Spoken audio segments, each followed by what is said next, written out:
berbeda satu dengan yang lain. Karena kalau tidak, kita hanya akan terjebak kepada satu bentukan, sehingga kita ini berusaha membuat Tuhan bergerak seperti orang lain, seperti gereja yang lain. Otomatis kita pengen menyukakan hati Tuhan. Otomatis kita pengen berhasil. Tetapi sekali lagi hari ini, setiap panggilan dari gereja itu berbeda. Kita tidak pernah bisa sama antara Hananael Surya, Hananael Cinta. Ada Hanike, itu saya tidak tahu singkatannya apa.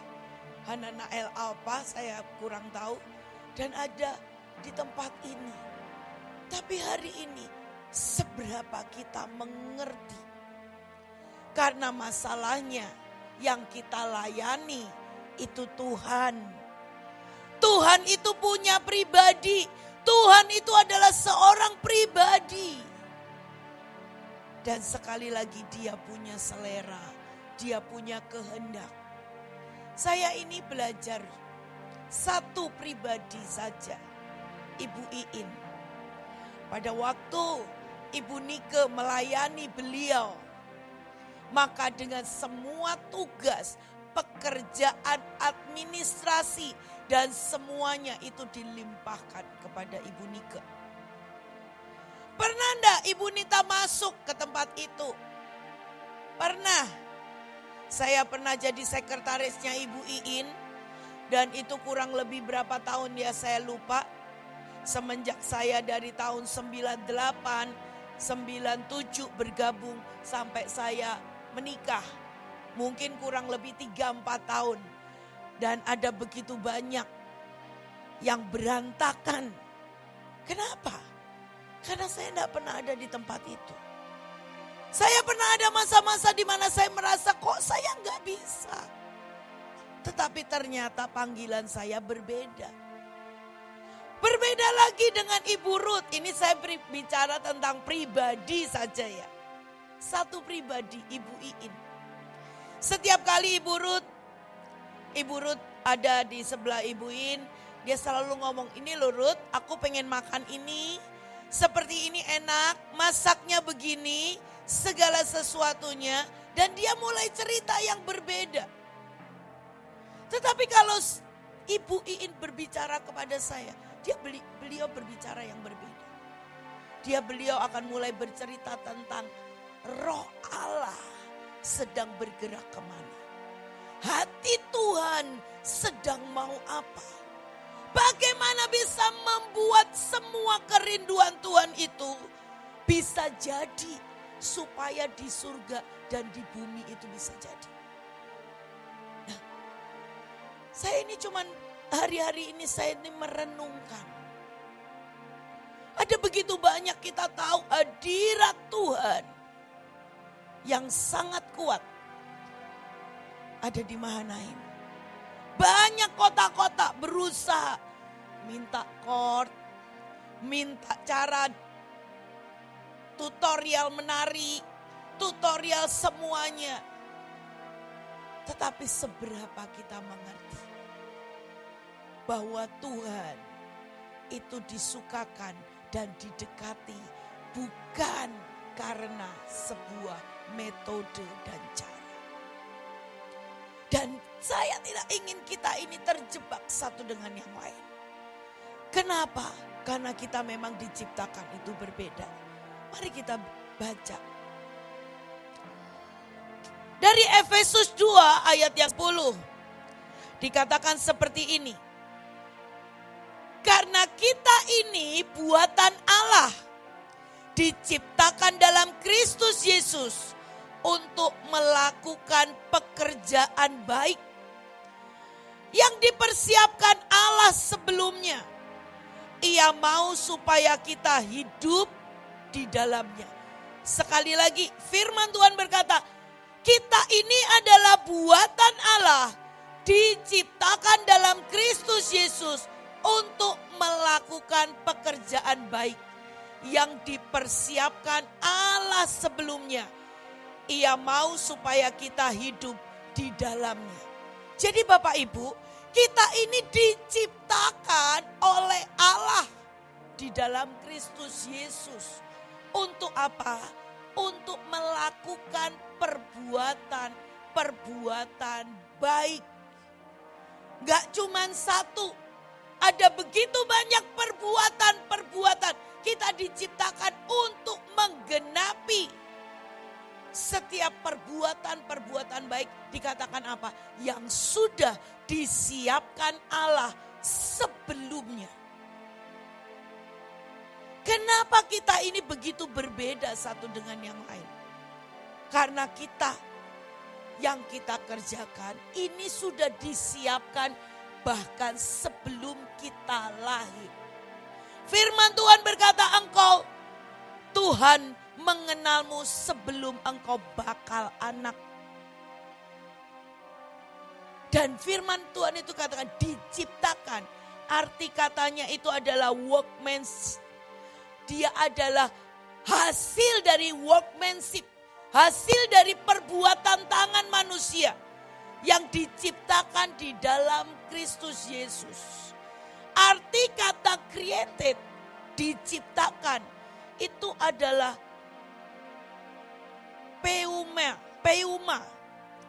Yang artinya, arti dasarnya dari arti kata puisi. Ya. Jadi kita ini adalah hasil karya seni. Oleh sebab itu yang membuat kita itu adalah Yesus yang adalah seniman. Seringkali ada begitu banyak orang salah mendekati Tuhan dengan membuat sebuah metode demi metode. Harus puasa, harus doa setengah jam sebelumnya, harus lakukan ini, harus lakukan itu.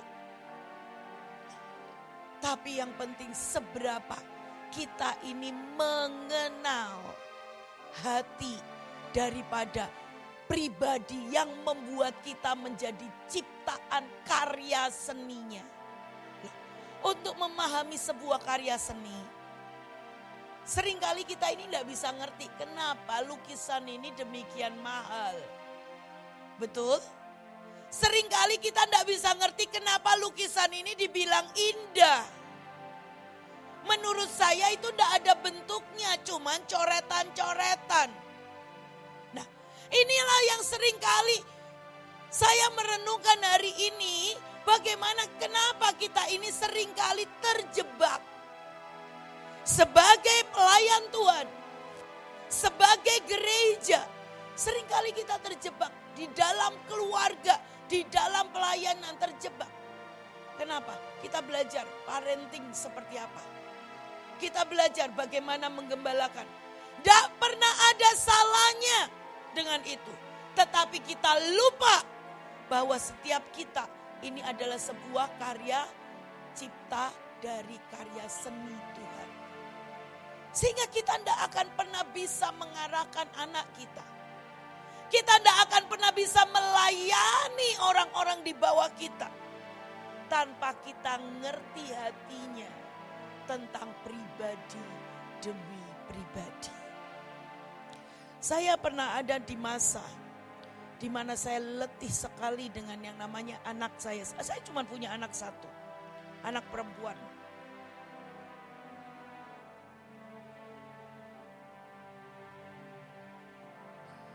Ada di masa semuanya.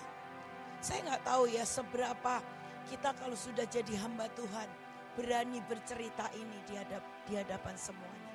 Tapi hari itu saya mengalami struggle yang paling berat. Buat saya dia anak satu-satunya. Buat saya dia anak perempuan yang Tuhan berikan. Karena anak saya yang pertama meninggal. Anak ketiga saya harus gugur. Ya dalam usia 5 bulan dan itu saya harus dikuret semuanya. Gak apa-apa Bu. Ya. Oke. Dan hari itu semua yang idealis, semua yang ada di otak saya, semua yang saya anggap baik, itu saya terapkan kepada dirinya. Saya berikan semuanya yang terbaik. Tetapi itu menjadi sebuah gesekan yang paling hebat. Dan saya tahu setiap kali saya harus ada di hadapan Tuhan, saya harus berdiri, pasti Dia membuat masalah begitu banyak. Dan hari ini ada begitu banyak anak, keluarga mengalami itu. Sampai satu kali Tuhan tiba-tiba tegur saya dan Dia berkata, sesungguhnya hari itu saya tidak pernah bisa. Saya marah banget dengan anak saya.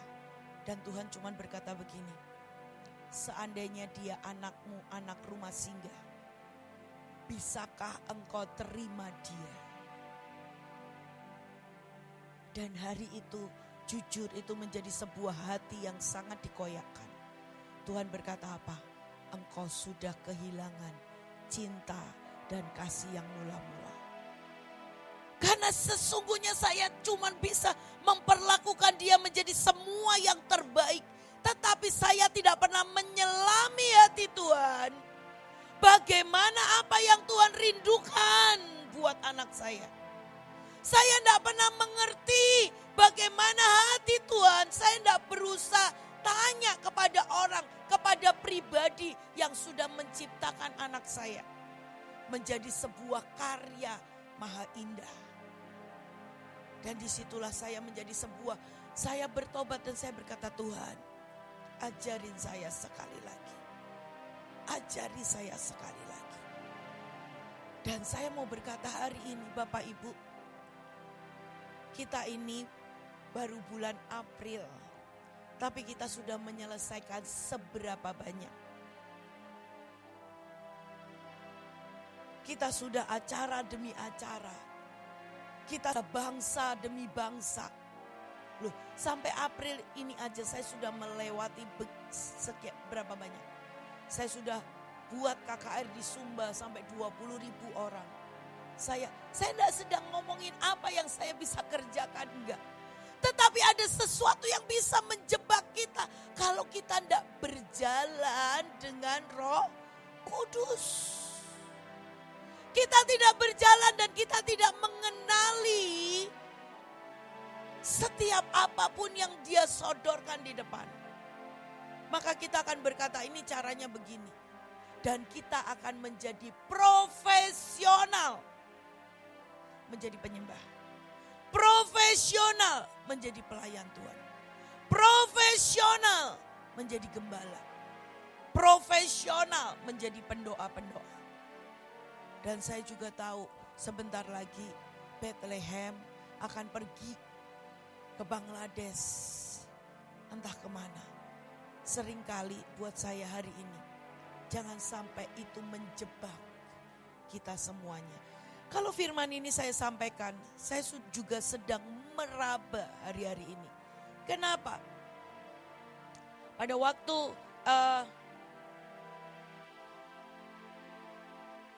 acara kemarin di Passion, saya pegang acara di anak-anak semuanya dari pagi sampai malam. Mungkin tidak banyak yang tahu struggle saya untuk menyiapkan acara anak-anak dan segala sesuatunya. Tetapi hari itu yang saya tahu sekali Tuhan menegur saya. Hari itu saya dipanggil. Hari itu saya dipanggil, dikatakan gini, ayo masuk ke ruang utama, hadirat Tuhan begitu kuat. Saya cuma berkata gini, enggak, saya mau jaga. Saya mau jaga yang namanya kelas anak-anak. Sebetulnya kalau mau dilihat itu menjadi sebuah alasan saya. Karena sesungguhnya Tuhan Roh Kudus mulai berkata, lihat hatimu. Hatimu sudah mulai berubah. Engkau tidak lagi merindukan di mana aku ada. Tetapi semua yang ada di dalam hatimu, di dalam pikiranmu adalah semua yang harus kamu kerjakan. semua yang harus kamu lakukan. Dan engkau menjadi profesional untuk menjadi hambaku yang bertanggung jawab untuk semua yang dipercayakan di tanganmu. Hari itu saya cukup sakit sekali mendengar pada waktu Tuhan berkata seperti itu. Tapi tidak bisa dipungkirin, hati ini itu sudah mulai berjarak dengan yang namanya Roh Allah. Seberapa banyak di tempat ini, engkau datang ke tempat ini, engkau bersuka cita dan ingin engkau sekali lagi engkau mau datang dan mau mengenal Tuhanmu yang akan bekerja di tempat ini. Atau engkau datang dan berkata, waduh nanti aku harus pujian, nanti pembicaranya Bunita, dan kalau nggak ada hadirat Tuhan, nanti gimana Bethlehem? Ini bukan lagi menjadi sebuah pengenalan akan Tuhan, tetapi menjadi sebuah standar yang dibuat oleh manusia. Bapak Ibu, demi kasih Tuhan, saya tahu hari ini Tuhan mau tentang akselerasi penggenapan. Tetapi segala sesuatunya tidak akan pernah bisa digenapi karena manusia bisa mengerjakannya. Tetapi segala sesuatu akan digenapi pada waktu kita bekerja sesuai dengan aliran-aliran daripada Roh Kudus. Hari ini saya tuh merenungkan seberapa banyak kita pulang dan kita benar-benar dipenuhi dan mendapatkan berkat. Yang menjadi masalah adalah bagaimana setiap kali kita tadi menyembah, kita mulai naik dan kita bisa mengambil setiap berkat. Ada begitu banyak pada waktu kita ini ada di hadirat Tuhan yang kuat. Kalau kita ada di Mahanaim, itu waktunya kita ini belajar. Kalau di dalam hadirat Tuhan yang kuat, aku ini harus lakukan apa? Hadirat Tuhan. Kenapa? Karena sebetulnya kalau kita ini bisa on position, kita bisa menempatkan diri masing-masing. Setiap gereja mengerti akan jubah dan mantelnya, maka kita ini tidak akan pernah bisa sama dengan yang lain. Sehingga pada waktu kita menyembah sesuai dengan mantel kita dan hadirat Tuhan turun, itulah waktunya kita bisa mengambil setiap blessing. Tetapi bagaimana pada waktu kita ada di dalam hadirat Tuhan, seringkali tidak banyak orang yang cukup cerdas untuk mengambil setiap blessing demi blessing, demi blessing, demi blessing. Halo. Saya cuma pengen, mungkin saya cuma bisa memberikan tidak banyak hari ini, pagi hari ini. Saya pun harus mempersiapkan Cina dan segala sesuatunya. Tetapi saya mau bicara sekali lagi. Di depan, jangan pernah terjebak dengan sesuatu yang seharusnya bukan menjadi kuk dalam hidup kita. Tetapi kenali hatinya. Kenapa? Karena kita adalah ciptaan hasil karya seni. Artinya yang membuat Yesus kita adalah pribadi. Yang pada waktu menciptakan kita, menciptakan Bethlehem. Itu punya meaning, punya kekayaan batin yang dia curahkan di tempat ini. Seberapa kita mengerti itu? Buat saya, setiap pelayanan harus mengenal yang namanya perjanjian dan destininya masing-masing. Saya mau cerita tentang bagaimana mengenal tentang perjanjian ini. Saya ini pegang rumah singgah.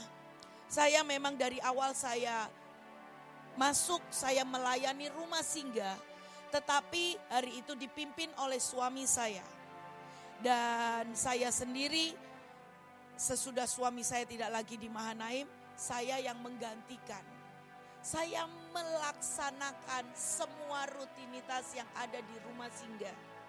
Semuanya. Kasih makan, saya kasih beasiswa, saya kasih pelajaran.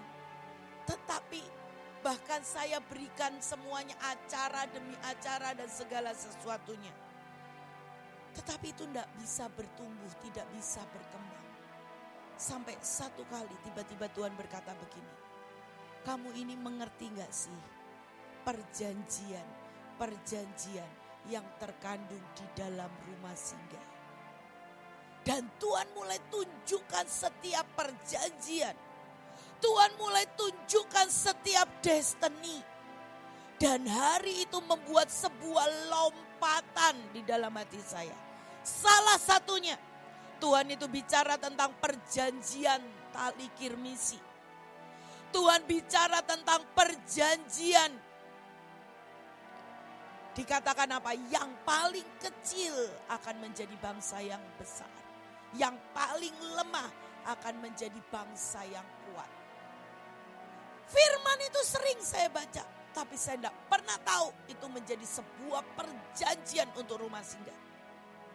Dan itu membuat ternyata pada waktu saya ini mulai mengerti tentang perjanjiannya. Saya ini kayak naik di dalam seluncuran. Setiap kali lihat anak yang bandel, nuakal, yang tidak bisa diomongin, yang tidak bisa dibentuk, saya cuma berkata, Tuhan, saya akan lihat dia yang paling lemah. Dia akan jadi yang bangsa kuat. Dia yang terkecil, dia akan jadi bangsa yang besar. Dan pada waktu saya itu memperkatakan dan mulai pegang janji demi janji. Loh, ini loh ya, parah kan. Saya ini pemimpin. Saya ini mengerti perjanjian. Saya sudah sering menyebutkan perjanjian matahari dan segala sesuatu. Bapak Ibu, sekali lagi berbeda. Pada waktu kita cuma tahu, pada waktu kita melakukannya dengan sesuatu yang tiba-tiba diubahkan bersama dengan Roh Allah. Sehingga pelayanan rumah singgah enggak ada lagi metode demi metode. Tetapi yang saya tahu bagaimana adalah bergerak dengan Roh Allah. Bapak Ibu kalau mau tahu, ada salah satu staf saya namanya Ibu Ria. Ibu Ria ini Pak Kasan juga tahu, kurang lebih suaminya pernah bekerja dengan beliau. Dan itu bersama-sama saya. Dia udah hampir 20 tahun lebih. Tapi saya mau berkata sekitar 18 tahun, 15 tahun. Dia tidak pernah berubah. Pada waktu saya mulai pegang perjanjian itu. Kemarin di Passion, dia kerjakan bagiannya sendiri. Dan saya lihat itu dia atur semuanya, loading barang semuanya. Jadi itu untuk kami ini memegang untuk satu sesi anak. Dan itu otomatis banyak dan kerjaannya banyak sekali. Dan untuk urusan logistik cuman satu Ibu Ria yang mengerjakan semuanya. Saya bilang gini, kamu kenapa ya? Kamu tiba-tiba berubah. Tiba-tiba kuat. Kalau dulu dia ngadepin seperti itu pasti nangis. Pasti ngambek. Pasti mogok. Dia bilang gini, gak tahu Bu. Tiba-tiba 2 tahun ini di hati saya bilang saya harus lepas dari semua kegagalan. Saya mau bertumbuh, saya mau kejar destiny. Why? Karena saya tahu destiny rumah singgah, perjanjian rumah singgah kurang lebih 5 tahun yang lalu. Loh bayangin loh, saya sudah tinggal ada di rumah singgah 20 tahun. 15 tahun saya tanpa mengerti semuanya. Saya tidak benar-benar mengerti semuanya, all the detail. yang Tuhan mau. Yang saya pikir hanyalah memberi makan orang miskin. Yang saya pikir adalah ternyata ada sebuah kekayaan yang dari batin Tuhan itu dicurahkan dalam setiap pelayanan, dalam setiap pribadi kita, dalam setiap gereja. Amin. Bapak Ibu, percayalah, ini pun saya renungkan terus. Kenapa? Hari ini saya mau ke Cina. Dan saya tahu, saya sedang menghadapi raksasa yang sangat besar. Tapi sekali lagi hari itu, saya melihat tahun lalu, saya melihat satu naga yang begitu besar. Dan itu sisiknya itu terbuat dari koin-koin yang nempel, koin-koin kuno yang nempel, dan itu besar.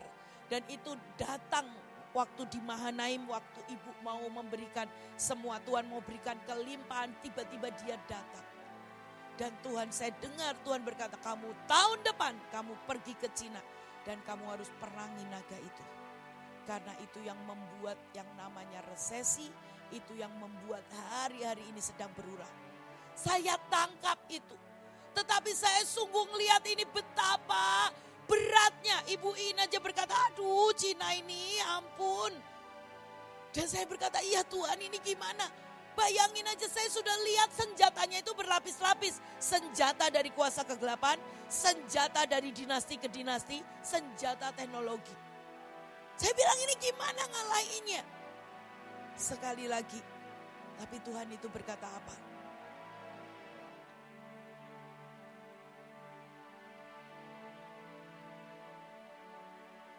Ini gak mudah, tapi hari itu pada waktu, siapa di sini yang sudah nonton film Last Supper? The Last Supper? Belum nonton ya film Tuhan Yesus The Last Supper? Iya, ya sudah nonton ya. Saya ada sesuatu yang tiba-tiba membukakan mata saya. Pada waktu saya nonton itu saya bilang gini, kurang bagus, bagusan The Passion, saya bilang begitu. Tetapi tiba-tiba saya melihat satu adegan. Dan Tuhan tiba-tiba berkata, nak lihat, yang menyalibkan Yesus bukan roh agamawi. Tetapi yang menyalibkan Yesus adalah roh transaksional dan roh pendurhaka keji. Dan itu ada di Cina. Dan hari itu saya tiba-tiba, oh ini yang aku harus lemparkan. Yang aku harus perangi sekali lagi. Nah, kalau kita ini mengerjakan segala sesuatu tanpa kita mengenal Tuhan, mengerti hatinya, maka kita akan terjebak dengan semua metode dengan metode. Masalahnya Tuhan itu tidak bisa dengan metode demi metode.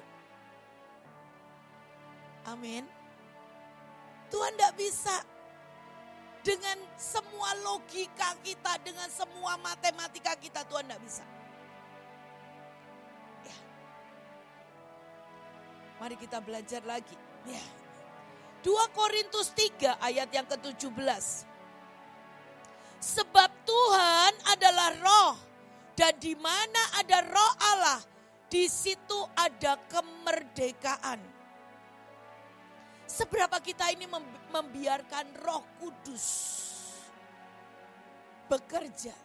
Seberapa kita ini, buat saya, Ibu ini mengajarkan seperti ini. Nih, ada sesuatu yang membedakan antara kamu dan aku. Kamu ini benar-benar istilahnya kalau mau, Pak Ferry ngomongnya begini, Ibu Nita kalau mau belok cuman antara dia dan Tuhan yang tahu. Kalau nyetir mobil, jadi kalau mau nikung mau apa secepatnya. Nah, saya belajar hari-hari ini menyiapkan segala sesuatunya. Latihan musik, latihan tarian, latihan drama, nyiapin segala sesuatunya. Tetapi sesungguhnya yang saya hari ini sedang belajar adalah apa? Untuk saya bisa jump in pada waktu Tuhan sedang membuat setiap intervensi demi intervensi. Tidak pernah salah dengan semua persiapan. Tetapi seberapa di tengah persiapan kita bisa tetap jump in di dalam Tuhan. Tuhan berkata dan tegur saya pada waktu kemarin di GWR. Seperti yang tadi saya katakan, hari itu saya dipanggil untuk masuk. Dibilang begini, Bu, hadirat Tuhan kuat. Kalau ibu mau datang di mezbah, di mimbar, karena hadirat Tuhan sedang kuat. Dan hari itu saya berkata, enggak, saya mau tinggal nungguin kelas anak-anak. Saya sudah enggak bisa jump in di dalam, di mana ada roh Allah. Bapak Ibu, yang namanya jump in itu enggak pernah bisa kalau di dalam sini kamu enggak pernah terhubung dengan Dia. Kalau kamu enggak pernah terhubung dengan roh Allah, di mana ada roh Allah, di situ ada kemerdekaan. Artinya Dia, roh Allah, biarkan roh Allah bebas menguasaimu. Sehingga engkau bisa jump in kemanapun juga. Hari itu Tuhan berkata, Tuhan tegur saya dengan sangat kuat. Tuhan berkata, ingat ya, hari itu di tempat yang sama. Hari itu engkau sedang pegang I.O., engkau sedang atur semua. Mixer semuanya, alat-alat, semua efek dan segala sesuatunya. Dan hari itu saya tiba-tiba lihat, ini lagi latihan.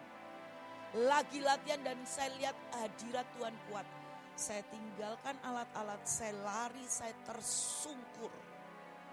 Saya tersungkur di mezbah dan saya cuma berkata, Tuhan, aku mau ada di mana Engkau ada. Dan Tuhan berkata, lihat, hatimu sudah berubah dan berbeda. Saya tidak pengen Bapak Ibu terjebak yang sama dengan yang saya alami. Tetapi ini kita semuanya sedang mau menuju penggenapan. Loh, saya ini pulang dari The Passion, dari kemarin dari acara Passion. Pulang dengan Tuhan berkata, nak, jadi portal ilahi.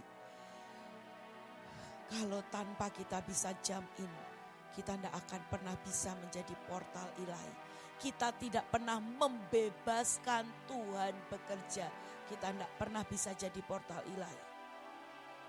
Saya rindu. Saya tadi dengar di tempat ini Tuhan berkata, panggilan utama gereja ini adalah menjadi pilar dan yang menjaga segala sesuatunya. Bisa enggak kita ini benar-benar sampai ada portal ilahi itu turun, sehingga engkau akan masuk di dalamnya dan engkau menaikkan pilar-pilar menopang untuk daerah tempat ini. Untuk tempat ini ada satu lagi hadirat Tuhan yang akan menudungi dan menguasai. Tapi perlu hati yang kita ini harus membebaskan roh Tuhan bekerja. Bapak Ibu, ada sesuatu yang di alam roh itu bisa attracted. Itu dengan semua yang jasmani. Contohnya apa? Setan itu attracted kalau ada patung-patung. Kalau ada gambar-gambar, itu bisa attracted. Tetapi roh Allah itu akan bisa attracted. Yang pertama, kalau dia cium yang namanya sebuah kerinduan. Roh Allah itu akan attracted. Kalau apa? Kalau dia mencium bau gelora kalian. Roh Allah itu attracted kalau dia cium yang namanya bau penyembahan. Saya tadi, maaf kalau boleh dibilang, saya tahu ada hadirat Tuhan. Tetapi ini penyembahan yang belum the genuine daripada gereja ini. Kita masih berkata, oh ya, hadirat Tuhan itu bisa turun kalau Kak Leo mulai datengin pakai lagu ini.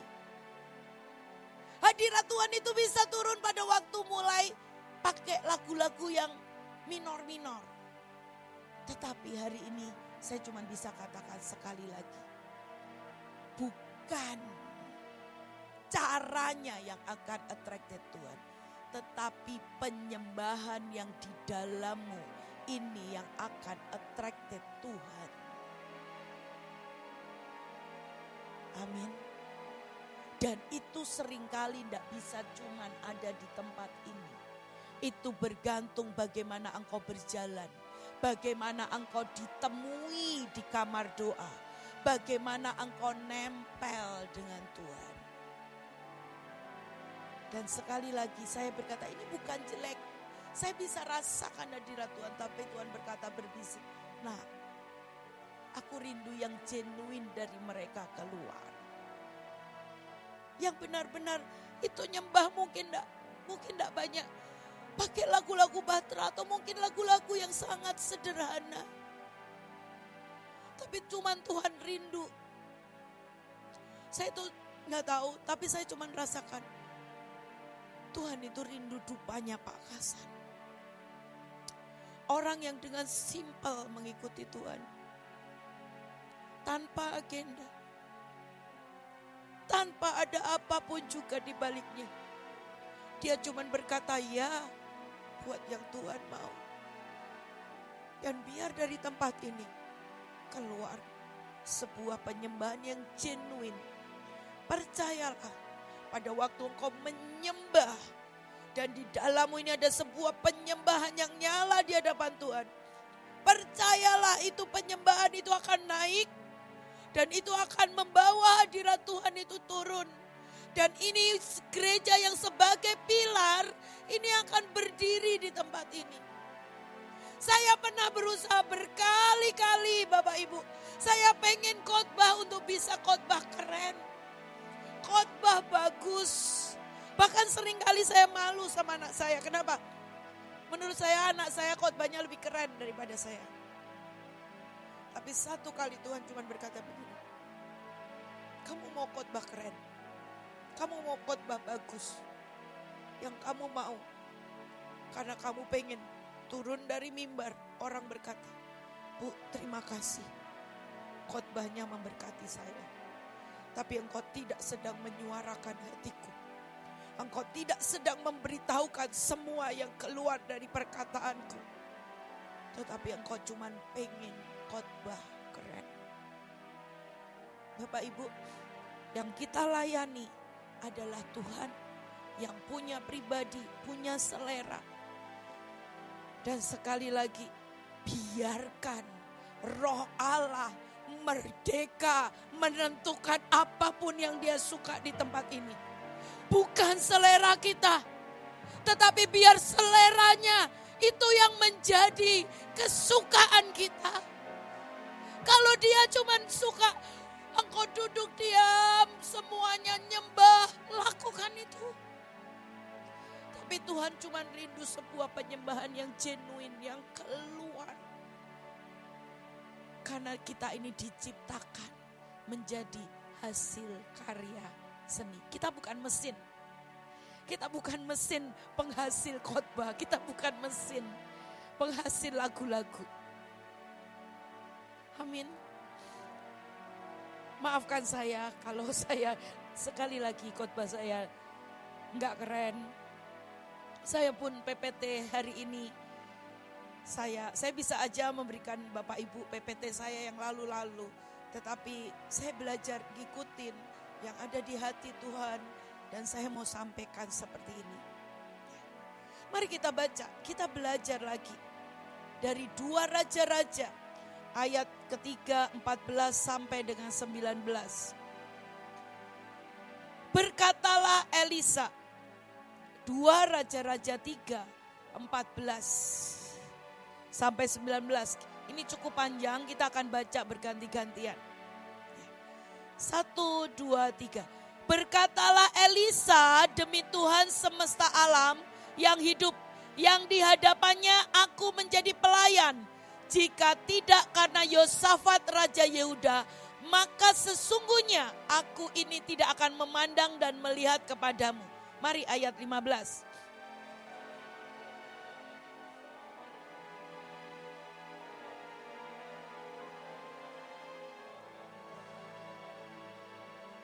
Kemudian berkatalah ia, beginilah firman Tuhan, biarlah di lembah ini dibuat, saya 16 ya. Kemudian berkatalah ia, beginilah firman Tuhan, biarlah di lembah ini dibuat parit-parit.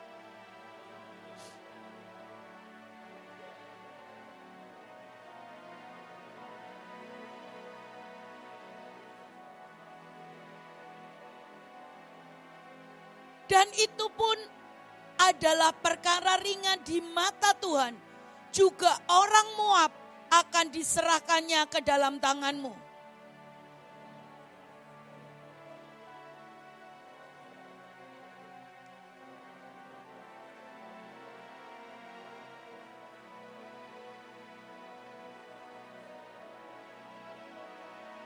Ya, itu adalah perkara di mana Yosafat hari itu akan berperang dan menghadapi bangsa Moab.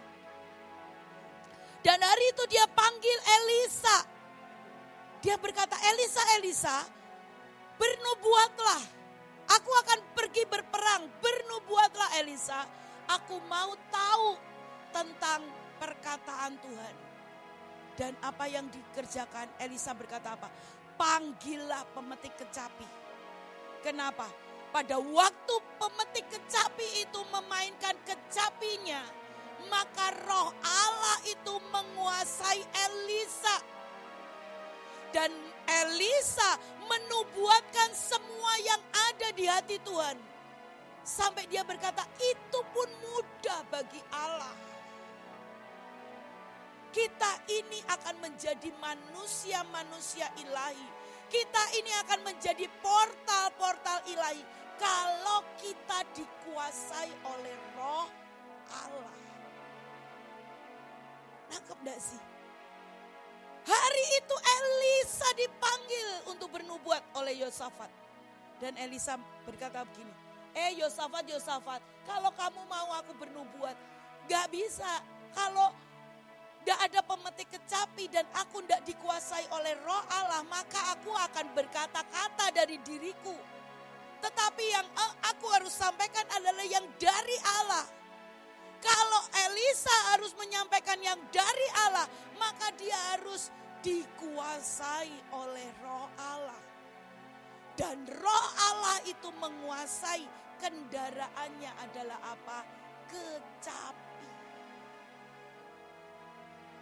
Musik penting. Penyembah penting. Tetapi sekali lagi, kendaraannya adalah kecapi, yaitu penyembahan kita. Bapak Ibu, ada banyak seringkali saya melatih pasukan saya. Seringkali kita datang ke Mahanaim, kita berdoa, kita bawa kecapi, tetapi kita tidak mainkan kecapi. Kita cuma berkata, hadirat Tuhannya kayak apa ya? Panggilan yang paling kuat yang mana ya? Kita tidak sedang memetik kecapi kita. Tapi kalau hari ini kita tahu, nanti minggu depan kita datang ke tempat ini, hari Minggu lagi. Harapkan Tuhan. Jangan pernah datang tanpa sebuah pengharapan di hadapan. Loh, kalau kita datang, kita dipanggil Pak Prabowo, kita datang dipanggil Pak Jokowi. Saya mau tanya, mau apa? Bu, kalau tiba-tiba datang undangan, Ibu Kasan diundang Pak Jokowi, Ibu mau apa? Saya kalau diundang Pak Jokowi, Pak Prabowo, saya berkata, Pak, saya punya rumah singgah. Boleh enggak? Kita mau kerjasama. Kita punya pengharapan. Halo. Kita punya pengharapan. Pak, ini lo lihat Indonesia seperti ini. Ayo Pak, kita mau didik sama-sama bangsa ini. Kita datang dengan pengharapan. Tapi ini Tuhan, Raja di atas segala raja. Dan kita datang tanpa memposisikan hati kita. Ya udahlah. Dan kita tidak datang dengan sebuah cinta, dengan sebuah pengharapan, dengan kecapi yang dipetik. Sekali lagi, akselerasi penggenapan tidak akan pernah terjadi kalau kita tidak merubah cara kita bergaul dengan Tuhan. Dan ini akan menjadi event demi event, pelayanan demi pelayanan. Ya, kenapa? Saya pun rindu kok. Saya pun juga gak pengen terjebak. Pada waktu Tuhan tegur saya berkata, ayo Tuhan, sekali lagi izinkan. Sekali lagi apa yang dikatakan gak mungkin untuk saya ke Syria. Sekalipun ada begitu banyak orang di sekitar saya yang gak setuju saya pergi. Tapi sekali lagi saya berkata, aku mau Engkau. Saya mau Engkau. Saya pun rindu Bapak Ibu. Kenapa? Saya tahu hati saya sudah berubah. Dan mari kita mau sama-sama, kita mau lihat semua. Karena pada waktu kita ini dipenuhi oleh Roh Allah. Yang pertama, kita tahu bagaimana menyenangkannya. Yang kedua, kita mengerti bagaimana perasaannya, hatinya, kekayaan batinnya yang ingin dicurahkan. Mari kita baca dari 1 Tawarikh 25 ayat 1 sampai ke 3.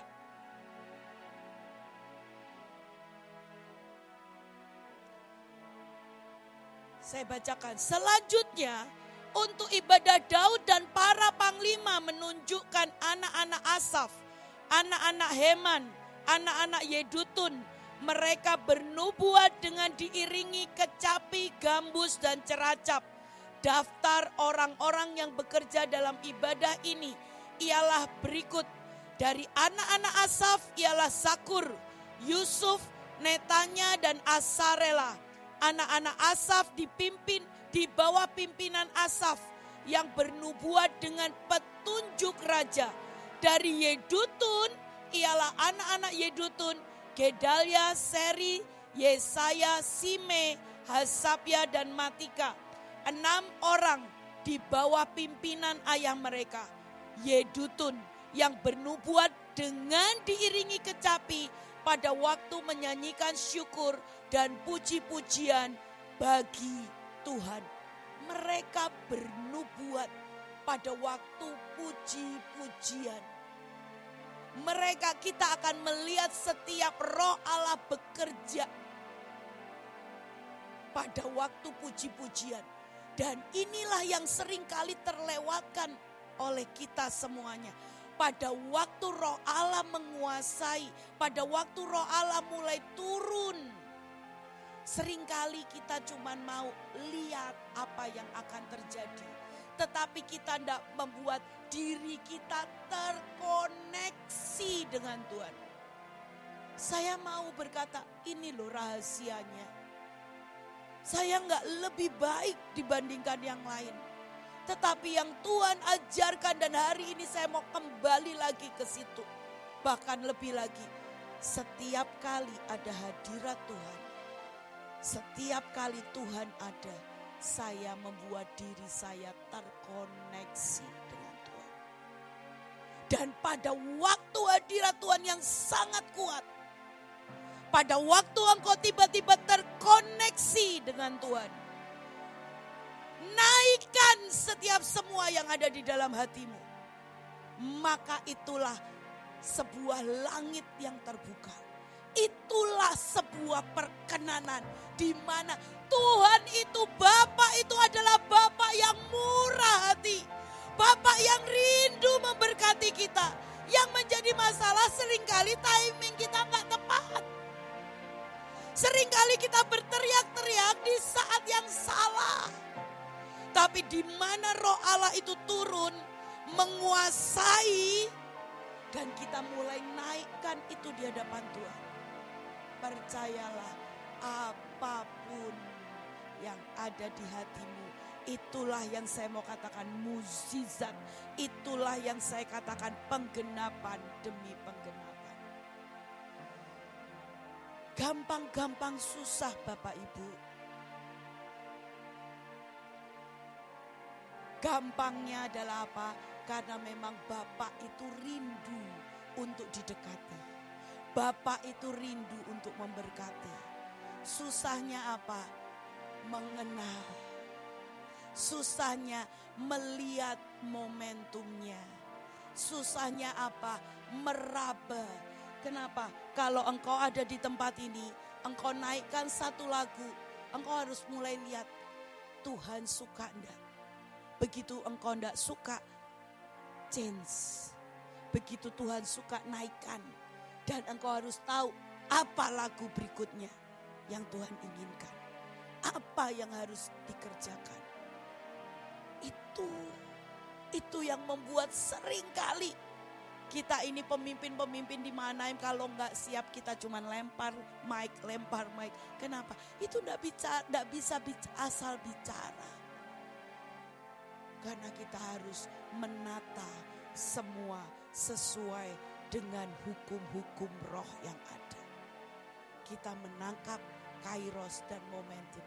Kenapa saya ajarkan ini? Karena saya rindu kita semua menikmati. Amin. Kita rindu semua menikmati. Hari itu ada seorang wanita pendarahan 12 tahun.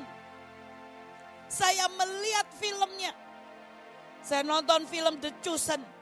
Ya, 12 tahun. Hari itu kita mungkin berkata, oh enak ya megang, sembuh dia.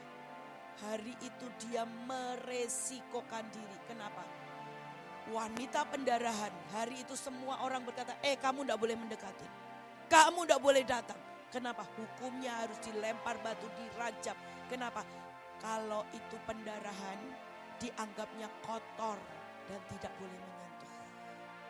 Dia berkata, enggak, ini kesempatanku. Ini kesempatanku. Satu momen di mana Yesus lewat. Dia berkata, aku tahu kalau aku sentuh tubuhnya, itu akan najis. Tapi aku mau sentuh cuman ujung jumbainya. Dan itu dia orang yang melihat kairos. Dia yang mengambil kairos itu, menyentuh Yesus. Dan Yesus lihat ada tenaga yang keluar. Ada blessing yang keluar. Apa sih yang susah buat Tuhan? Berkatin mobil, rumah, apapun dan yang susah. Tapi kita harus tahu momentum demi momentum. Dan pada waktu hadirat Tuhan turun, jangan bengong. Kenapa? Kita akan kehilangan momen. Saya ini melihat, saya cukup penganalisa soal. Saya di area-area Bahtera. Berapa kali saya ibadah, berapa kali di dalam hadirat Tuhan. Bahkan buat saya ya, ini buat saya ya. Kalau di dalam hadirat Tuhan yang kuat, saya ke toilet aja gak boleh. Saya melakukan hal yang lain aja gak boleh. Dan saya harus tahu, saya harus fokus dan tertuju dengan Tuhan. Tapi ada begitu banyak orang di saat hadirat Tuhan turun. Bapak Ibu, kalau engkau mau hidupmu berubah, mulai belajar hargai hadirat Tuhan. Karena saya lihat seliwar ke toilet kemana. Dan boleh enggak? Boleh. Ya kan, enggak ada yang ngelarang karena tidak melawan hukum. Tetapi engkau akan kehilangan yang namanya kairos. Engkau akan kehilangan momentum. Saya akan tutup dengan ini. Ya.